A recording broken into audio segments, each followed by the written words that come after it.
À l'automne de l'année 29, Jésus quitta la Galilée, la chère province de son enfance, la terre où il avait passé tant de jours heureux, pour séjourner désormais dans le sud de la Palestine, la Judée.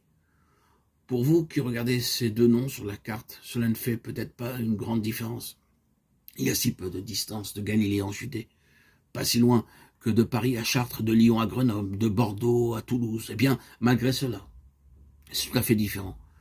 Vous vous souvenez de la Galilée, de ses coteaux harmonieux, de ses plaines riches en blé, des bords charmants de son lac, si clair, à côté de ses aimables aspects comme la Judée paraît sévère.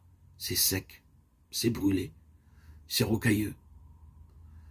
Le ciel bleu dur pèse sur de vastes régions désertiques où des collines rousses, sans végétation, ressemblent à des vagues figées. Les pluies sont rares et tombant en averses déchirent la terre végétale et mettent à nu la roche. Dès que le printemps est fini, tout y est grisâtre, poussiéreux. C'est, vous le voyez, un pays tout à fait bien choisi pour qu'il s'y passe un drame.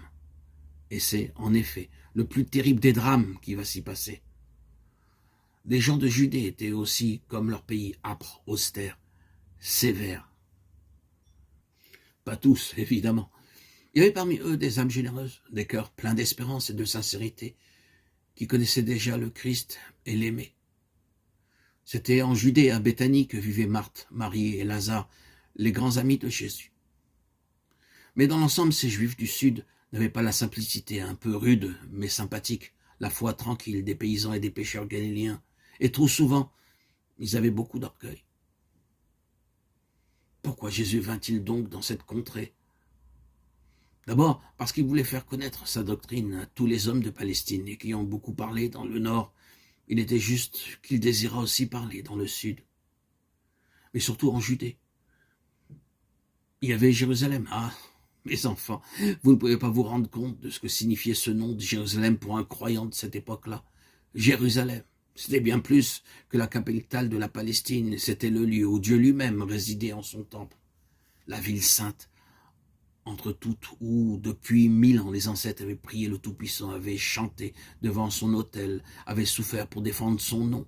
À l'époque où, exilés en Mésopotamie, les Israélites étaient si malheureux, ils avaient écrit une admirable prière où ils évoquaient le souvenir de la ville sainte. Si jamais je t'oublie, ô Jérusalem, que ma main droite se paralyse, que ma langue s'attache à mon palais. Comment eût-on pu imaginer que Jésus n'eut pas l'intention de venir montrer publiquement dans Jérusalem qui il était et dire ce qu'il avait à dire?